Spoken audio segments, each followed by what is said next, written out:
My name is Kristopher Darbison, and this is my story.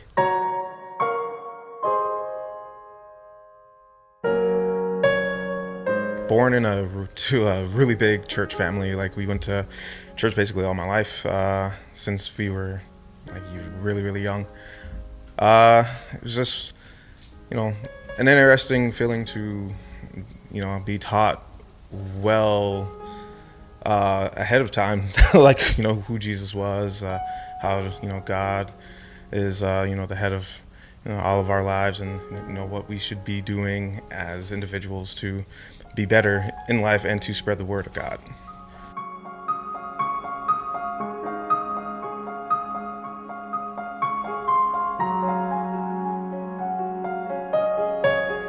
Around 12 or 13, I found myself, not really wanting to go much anymore.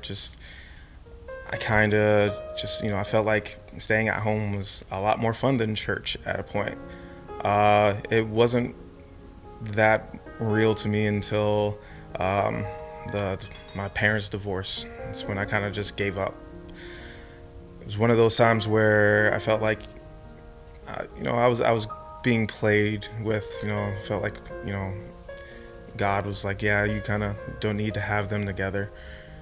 So I strayed away, kind of just disappeared and did my own thing. That's where unfortunately some of my bad days showed up.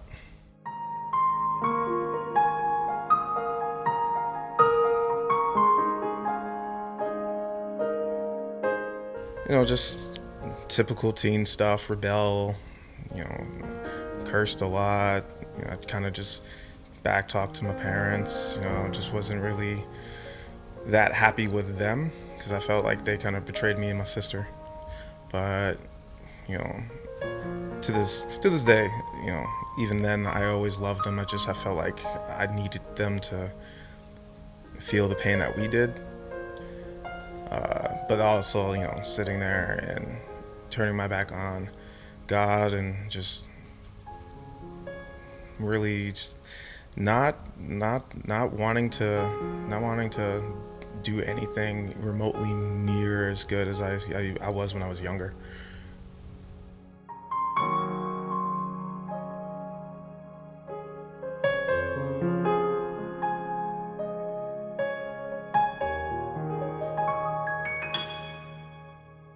I always felt like there was something missing. I always felt there's like this part of me that I knew needed to be there, but I just kind of shied away from.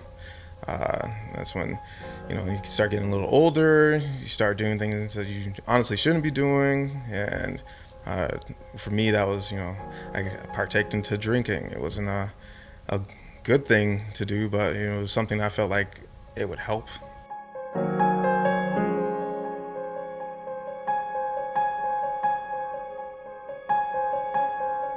There was one day where I was coming home from work, and this is when I was living in Detroit. So coming home from work, and everything seemed fine. Like, I was, still the positive me I always try to be, but still with that little bit of resilience and stress. Walking across the street, and no cars in sight at all. And right when I'm getting to the curb or about to, like, pass that one intersection to get to the curb, I feel a nudge on my book bag to pull me back, and a car zooms by. I freak out, of course. I'm still, not in the Lord, so I'm cursing this car out. And just from what I saw and from what I remember, the car itself didn't seem right. So, I'm sitting there and I'm freaking out, and I'm like, I almost got hit by a car. But then, it hit me like I could have died. So, burst into tears. First person I call is my mother, and I tell her what was going on, and she immediately told me, God just saved you. And from that day on, I felt like it's time to stop. It's time to stop running. It's time to stop just running away. It's time to go back. It's time to get back into God's good graces.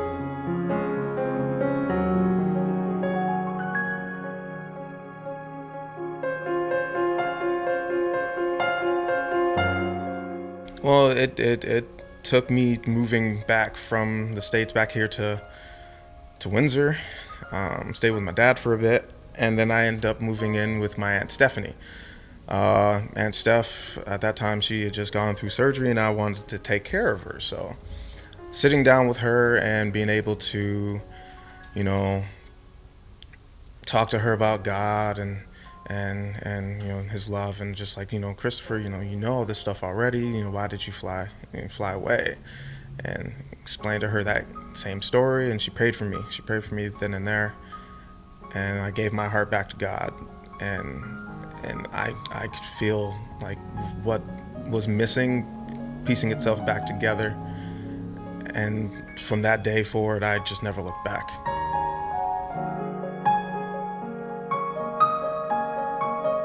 Because you're always going to be tempted to go back. You're always going to be, you know, something's always going to try to manipulate you to ease on back to what is claimed to be easier.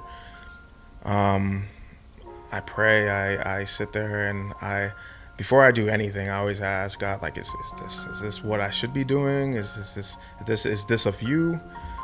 I'm thankful to say that He has made sure that I have not backslid or had me go and do things that I regret. He always knows what's best for me, and I feel like He's been leading me down the right path, and I just keep on trusting in His word, trusting in Him, and I know that, it's just going to get better from here.